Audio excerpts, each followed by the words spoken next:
The next thing I'm gonna have Sierra do is bring her left knee into her chest. We're gonna keep constant tension. You wanna keep the toe dorsiflexed to the shin.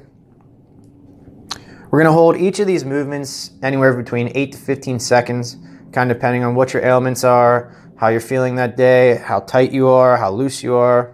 Kind of feel your own body out a little bit. Okay, from here, we're gonna shoot this leg straight up. Good.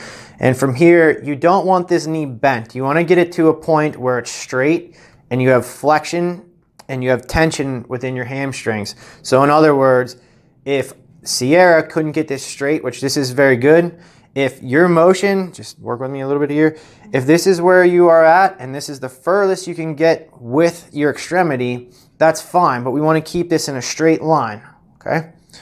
Good. So from there, Sierra's gonna bring this foot over to this knee. Now, if you'll notice here, a lot of times what naturally happens is we get hip drops, okay?